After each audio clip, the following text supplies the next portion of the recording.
Pendant longtemps, je me suis considéré comme quelqu'un qui travaillait bien, jusqu'au jour où j'ai eu un patron, je parle à l'époque où j'étais plombier, et ce gars-là m'observait un peu trop souvent. À chaque fois qu'il me donnait de la job, j'allais la faire du mieux que je pouvais, sauf que dès que je finissais puis que j'allais le revoir, il me critiquait toujours parce que j'aurais pu en faire plus selon lui, puis il faisait ça avec tout le monde. Je vous donne un exemple, on construisait des tours à condos et on allait tout le temps dîner dans le sous-sol de la bâtisse avant de retourner sur notre étage après le dîner.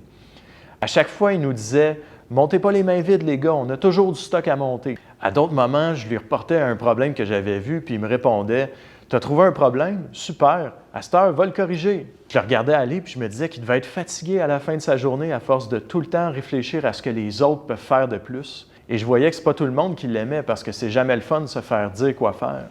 Par contre, sans même m'en rendre compte, j'ai comme eu un déclic et j'ai fini par appliquer sa technique dans ma vie personnelle.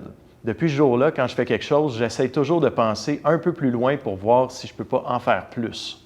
Quand je passe le balai dans mon salon, par exemple, je lève le divan pour passer en dessous. Quand je pète la neige devant chez moi, je dégage le canal d'égout pour pas que l'eau s'accumule si la neige fond.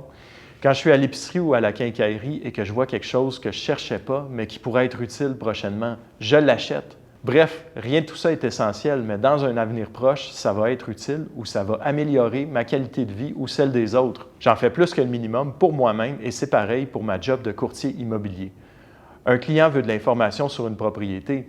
Je ne fais pas juste lui envoyer les documents, je les analyse et je lui dis les problèmes que je constate. J'affiche un local commercial à louer. Je vais chercher les documents à la ville pour voir quel type de commerce est possible et je rends ces documents-là disponibles pour l'acheteur qui serait intéressé. Ou encore, si j'ai une maison à vendre depuis l'hiver et que c'est rendu le printemps et que la neige est fondue, je vais reprendre des photos de l'extérieur pour rendre la maison plus attrayante. Au final, c'est pas plus difficile pour moi d'en faire plus que le minimum parce que je suis habitué à ça, c'est mon nouveau standard. Ça fait juste prouver à mes clients que je suis vraiment investi dans leur projet.